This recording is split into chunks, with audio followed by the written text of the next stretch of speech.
معزز افسران ہیں، مہمانان گرامی ہیں، پی ٹی آئی کے ورکر اور سپورٹر ہیں، ووٹر ہیں، سرکاری افسران ہیں، محترم بیٹھی ہیں، خواتین بیٹھی ہیں، آپ سب سے ایک چھوٹی سی التماس کرنا چاہتا ہوں کہ آج آپ کے پاس صوبے کا چیف ایگزیکٹو جو ہے وہ بطور مہمان جو ہے وہ تشریف لا رہی ہے. ان کا ہیلی کاپٹر لینڈ کر چکا ہے، تھوڑی ہی دیر میں وہ آپ کے درمیان ہوں. آپ سے صرف اتنا التماس ہے کہ اس پورے پروگرام کے دوران نظم و ضبط کسی بھی مہذب قوم کا جو پہلا زینہ اور شعار ہوتا ہے وہ اس کا ڈسپلن ہوتا ہے.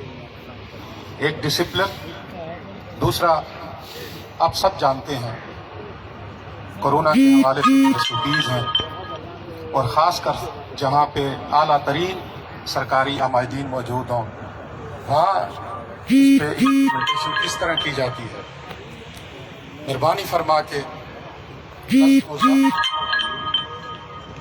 جہاں جہاں جس کی بھی نشست اور کرسی رکھی گئی ہے وہ اس کیو اور قطار میں ماسک جو ہے یہ جیبوں کے لیے نہیں ہے. ڈاکٹرز نے بڑے واضح انداز میں کہہ دیا ہے کہ یہ ماسک کہاں لگنے چاہیے، اور آپ تو سب ہم سے بہت سیانے اور اپنی صحت کے حوالے سے ہم سے 100 گنا زیادہ محتاط لوگ ہیں. تو میں آپ سے یہی ریکویسٹ کرتا ہوں کہ SOPs کے حوالے سے بھی، کیونکہ یہ نیشنل میڈیا پہ جائے گا، لوکل میڈیا پہ جائے گا، سوشل میڈیا پہ جائے گا، انٹرنیشنل میڈیا پہ جائے گا، تو کوئی ایسا میسج نہ جائے کہ یار یہ کن لوگوں کی دھرتی تھی جہاں SOPs کی دھجیاں اڑائی گئیں. کائنڈلی اس حوالے سے بھی آپ نے ایک باشعور شہری کا ثبوت دینا ہے. ایسے مواقع روز روز نہیں آتے.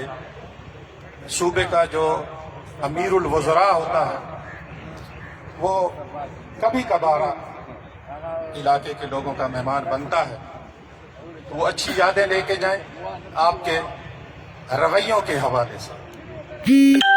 اور انشاءاللہ آپ سمیت مجھے بھی یہ امید ہے کہ جب وہ یہاں خطاب کرنے آئیں گے تو وہ بھی آپ کو ایسی چیزیں دے کے جائیں گے جو ایک عام آدمی کی زندگی کو آسان کرنے کے لیے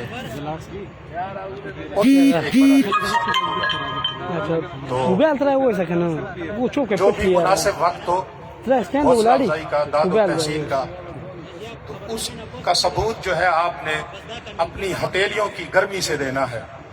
کلیپ کرنا ہے لیکن بڑے ہی شائستہ انداز میں. نعرہ کوئی لگانا ہے، سیاسی ورکر ہیں، سیاسی کارکن ہیں، ووٹر سپورٹر ہیں، اپنے جماعت کے قائدین کی حوصلہ افزائی کے لیے، اپنی سیاست کی حوصلہ افزائی کے لیے نعرے لگانا آپ کا بنیادی سیاسی حق ہے. اس سے آپ کو کوئی محروم نہیں.